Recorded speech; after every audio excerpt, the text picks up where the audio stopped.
At magluto muna tayo, bossing, chicken manok. At binabad ko lang muna sa tubig dahil medyo frozen pa yung ating chicken manok, mga bossing. Bali, ang ilalahok ko nga po dyan yung mga tira-tira kong gulay, yung carrots at saka kalabasa at saka puri polyo. Dahil nga po pasira na sa aking chiller kaya ilalahok ko na nga po. Sayang naman kung di natin ilalagay bago masira. At pagkagayak ko nga po niyan, ito, minikos-mikos ko lang yung chicken manok at titimplahan ko lang po yan ng salt, pepper, paminta at saka asin. Ay wah, dami nun Parang pare-parehas lang E di wow. At pagkamikos-mikos ko na yan, mga bossing, tinalbog ko na rin yung carrots at saka kalabasa at saka nilagyan na rin po natin ng konting tubig, mga master. Pakita ako sa inyo kung ano ang weather namin dito ngayon.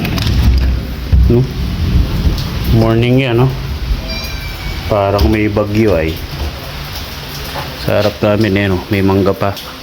Sa kabilang tanim yan Laki ng mangga. Kukuha sana ako ng malunggay ay. Kaya lang, yung panahon naman dito, may typhoon yata Paano kaya akong papasok mamaya na to?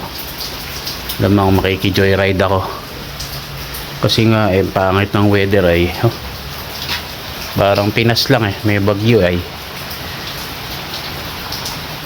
Yung aking tanim buhay na Lalaki na ng sili. Nabuwal na yung isa sa bigat. Buhay na rin yung kamote ko. Sili lalaki ng bunga. Wala din mga barko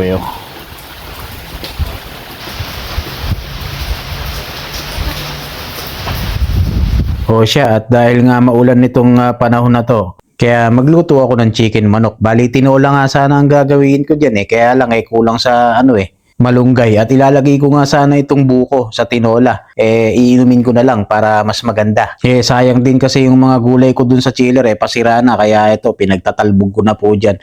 At nagdagdag lang tayo ng konting sabaw. At pagkakulungan yan, nagportion na ako ng pambaon ko. Tapos kakain na nga po ako. Dahil ito pong mga oras na to papasok pa po ako. At syempre, magpasalamat tayo sa blessing na ating kakainin for today. Yun lang. Thanks for watching. Love you all.